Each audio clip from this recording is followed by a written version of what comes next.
اللهم صل على سيدنا محمد الفاتح لما أغلق الكتب ما سبق الناس بالحق بالحق والهادي إلى صراطك المستقيم وعلى آله حق قدره العظيم. اللهم صل على سيدنا محمد الفاتح لما أغلق الكتب ما سبق الناس بالحق بالحق والهادي إلى صراطك المستقيم وعلى آله حق قدره العظيم. اللهم صل على سيدنا محمد الفاتح لما أغلق الكتب ما سبق الناس بالحق بالحق والهادي إلى صراطك المستقيم وعلى آله. بسم الله الرحمن الرحيم. قل هو الله أحد الله الصمد لم يلد ولم يولد ولم يكن له كفوا أحد. بسم الله الرحمن الرحيم. قل هو الله أحد الله الصمد لم يلد ولم يولد ولم يكن له كفوا أحد. بسم الله الرحمن الرحيم. قل هو الله أحد الله الصمد لم يلد ولم يولد ولم يكن له كفوا أحد. السلام عليكم. Kala barkada obi ben kala wala nyimando wallahi kaka ka solli ala ka kirabaka o kaka no muhammadu nam khalikillah wa salim ana sodinge sanamo nam ana ga sahaba nyimo wa salim ani mogo minun tugura kirala nam ni bare nyima kali wa salim ambi solluka wallahi kaka aslamo namurai nam bi ani sojale biya tie an farifonne biya sigatola kabbe alamsado nam nazara kalo kle wolovla nam marsi kalo tie saba fla ani tan konondo sa wallahi odo ami kolonyeba mara konnana tie ami garalo mara konnana nam ami yirudugu komine konnana tie ami dugula miye ayorme urumpana nam miye urumpana sigatola anana ambalma ke feya nam ananga usazu belebele ba nam no usazu fulani kone tie kananze joga bugdala sigatola ka ala toko fo nam no mawarate fo ala nam o minga bo manga be tie sole kiraka nam no muhammad mustafa tie o minga bo danfe be wallahi kulo law kala nam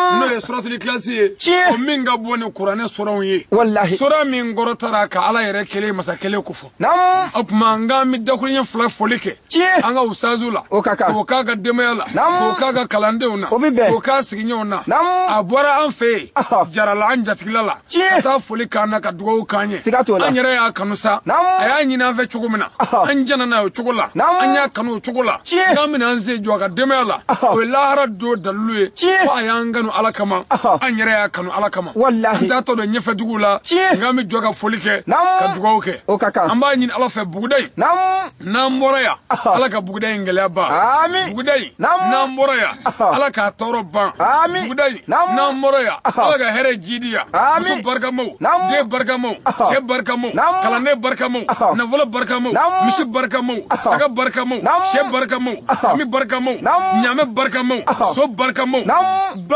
baga me no bi manafa o barka mo suma barka mo ji barka mo kene ya bani shi jan la mo nyimo ya rabbi ala ko jidi yanga wi ala ko jidi anu wi ala ko jidi anu wi ira na zuri o kama ankara mo idra kama aw yero kama sallallahu mustafa assalamu alaikum wa rahmatullahi wa barakatuh wa alaikum assalam wa rahmatullahi wa barakatuh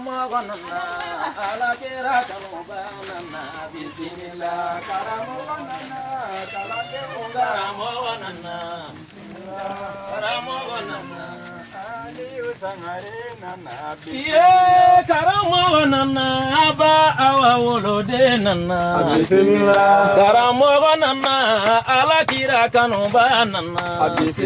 E doni ba hinana go doni bola doni ba nana. E karamo nana fama alakanu yo nana. Go doni ba hinana go daramani wolode nana. E karamo nana kado bugu mori nana. Le karamo nana haidara deme ba nana. E haidara kanu alakira kanu ba dedu.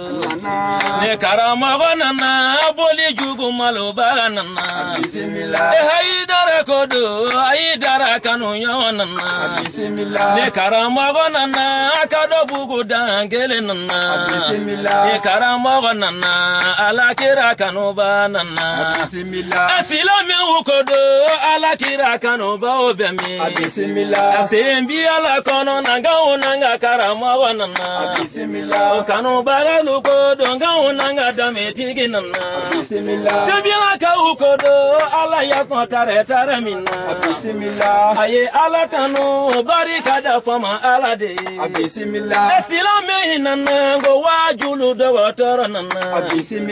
Dametigi nana aunanga peresida nana. Karama wanana ala naga kanu yo wanana. Muhammadu kone ala kira kanu ba nana. Afilani ngodo wane kami malemu masa. Malemu kone ikulo majo kalande ningana. Ala ya ubeson ala ya sokuna wolo labe.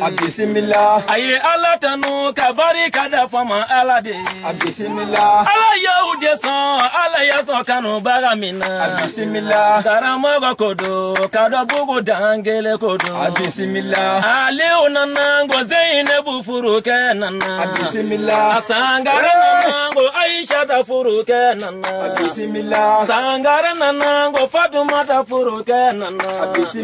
Siribi moso nana alakira bona onana. Karama wanana kalande ngarama wanana. Karama wanana sembi ala dugu kono ya biya bisimila.